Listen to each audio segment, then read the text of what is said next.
और फिर ये पंच स्कंध उपादान, पंचस्कंद उपादान, इनका जो है, जो क्रिया है इनकी, इनका बनना बिगड़ना, इनका परस्पर संयोजन और इनकी अनित्यता, और इनमें ही दुख है, ये अनात्म है, इसमें कोई शाश्वत चीज़ नहीं है इनमें जो इनको इटर्नली गवर्न करे या इनको उसी रूप में रोके रहे, इनका क्षय ना होने दे, वय ना होने दे, जरा ना होने दे, मरण ना होने दे। यही चीज़ चार आर्य सत्य में बताई गई। 5 उपादान स्कंधों का इस तरह असली स्वरूप को जान लेना ही सम्मादिट्ठी है। और एक बार ये 4 आर्य सत्य, 5 उपादान स्कंध और ये दुख, 3 चीज हैं। 4 आर्य सत्य, 5 उपादान स्कंध और दुख, ये तीनों एक ही हैं, इनको अलग अविभाज्य नहीं है ये। और 4 ये प्रतीत्य समुत्पाद का ज्ञान, जो प्रतीत्य समुत्त डिपेंडेंट ओरिजिनेशन कहा है, और जो प्रतीत्य समुत्पाद है, जो इसमें सापेक्षता है, एक दूसरे पर निर्भर है, वही सम्मादिट्ठी प्रज्ञा है। और 4 ये जो 4 आर्य सत्य जो हैं, भगवान बुद्ध ने, मैं आपको बताऊं, ये जो त्रिपिटक है, 82,000 प्रवचन हैं, 2,000 शिष्यों के, 82,000 भगवान बुद्ध के।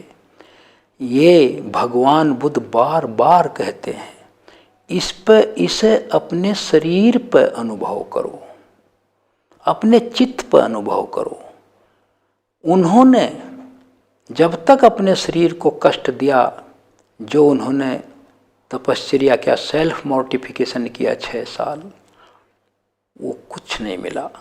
और जब वो अंदर घुसे, 2 थॉट उनके मन में आए, एक कुशल एक अकुशल, एक व्यापाद मतलब एक नैष्कम्य, एक व्यापाद और एक विहिंसा। एक तो विचार ये आया। अच्छा, दूसरा इनके विपरीत दान न देना, हिंसा करना, और मतलब ये तब इनका उल्टा कर दिया। उन्होंने इसका रिजल्ट देखा, तब ही वो कुशल इन 3 विचारों के बाद आए, नैष्कम्य, अव्यापाद, अविहिंसा। इसी से संबोधि प्राप्त हुई उनको। तो ये जो हमारा पंचस्कंध रूपी, उपादान स्कंध रूपी जो नाम रूप का जो ढांचा है, ये सारी खोज भगवान बुद्ध की इसी पे है। इसके अलावा कहीं नहीं गए वो। बोधि वृक्ष के नीचे बैठ के इसी में घुसे वो। आप जो हैं, मैं आपको ये बताना चाहता हूँ, आपकी फायदे के लिए, जब भी आप किसी साहित्य को पढ़ते हैं, मैं अखिल जी से भी यही कह रहा था, जो तथागत चैनल को इतने मेहनत से चला रहे हैं, मैं आपसे भी यही अनुरोध कर रहा था कि जब हम किसी बुद्ध साहित्य को या किसी भी साहित्य को पढ़ते हैं, तो वहाँ एक तो हमारे पास वो साहित्य होता किताब के रूप में, एक मैं वहाँ होता हूँ, तीसरा एक ऐसा अनसीन थॉट पैदा होता है कि जैसे बुद्ध का पढ़ रहे हैं हम, वहाँ का बोधि प्राप्त, तो हम बोध गया पहुँच जाएंगे। वहाँ बैठे थे, पेड़ का चित्र आ जाएगा, बुद्ध की कल्पना कर लेंगे, लेकिन वो एक्सट्रेनियस है, उससे हमें रियलाइजेशन नहीं होगा।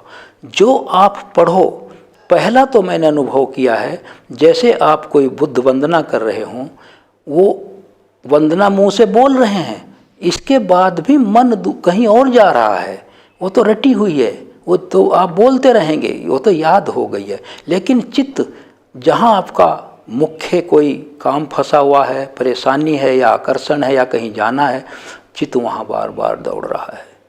तो पहला तो यह है कि जो भी आप बोलें, बुद्ध वंदना हो, याचना हो, वहाँ उसका बेस्ट तरीका है जो आप बोल रहे हैं खुद उसे अपने कानों से सुने, तब आप विचलित नहीं होगे। मैंने इसका अनुभव किया है।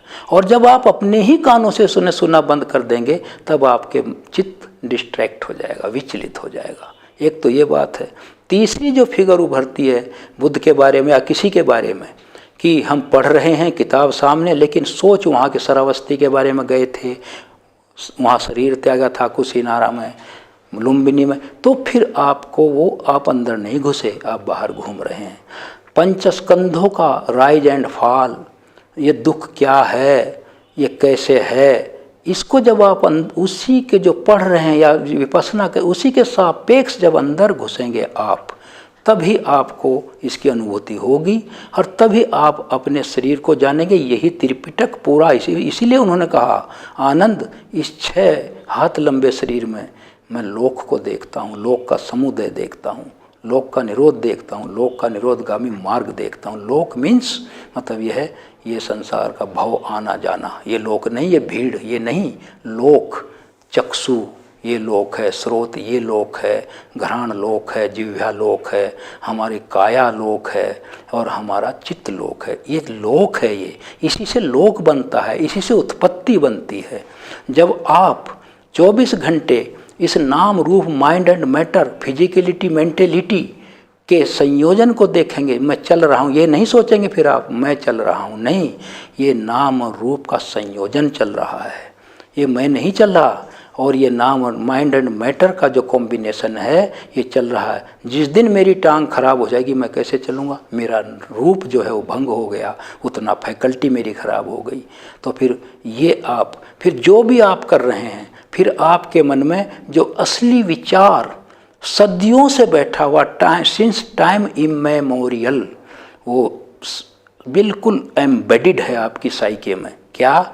आई मी माइन, मैं मुझे मेरा, ये नहीं निकलने देता आपको। जितना नुकसान लोक में इस थॉट ने किया है, किसी भी सभ्यता का या व्यक्ति का इतना किसी थॉट ने नहीं किया। तो इससे बाहर आना होगा। और ये प्रोसेस है फिजिकलिटी और मेंटेलिटी का। इस प्रोसेस को ये ना कहो मैं कर रहा हूँ, ये प्रोसेस है। बुद्ध घोष बैठे हुए थे, भंते बुद्ध घोष। उनको एक व्यक्ति ने पूछा, आपके सामने से कोई स्त्री उधर से गुजरी है? उसने कहा, ये तो नहीं देखा स्त्री है या पुरुष, एक हड्डियों का समूह जरूर मेरे सामने से गुजरा है। जब आप इस नाम रूप को इस रूप में देखने लगेंगे तब आपको ये इसका असली यथार्थ रूप रियलिटी दिखाई देगी, जो बिहाइंड द कर्टेन सदियों से हमारी मिथ्या दृष्टि की वजह से आच्छादित है और कवर्ड है और डस्ट ऑफ इग्नोरेंस उस पर परतों पर परतें पड़ी हुई हैं। तभी आपको सम्मा दिट्ठी होगी। जब सम्मा दिट्ठी होगी, और ये सम्मा दिट्ठी अकेले नहीं होगी, जैसा मैंने प्रारंभ में ही कहा था, इसमें 8 कड़ियाँ मिलकर काम करेंगी।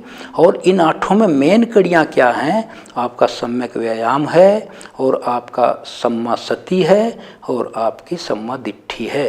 पहला और व्यायाम, ये तीनों मिलकर जब फोर्सफुल ये हैं, सक्रिय तो 8 रहेंगे, लेकिन ऐसा नहीं कि एक को इग्नोर करके आपको सम्मा दिट्ठी। क्योंकि जैसे मैंने कहा, एक डॉक्टर ने किसी रोग की 8 दवाइयाँ दी हैं, तो 8 रोगों के जो शाखाएं हैं एक साथ हमला बोला है। तो एक साथ आपको अविद्या पर अटैक करना है, तभी आप सम्मा दिट्ठी की ओर अग्रसर होंगे।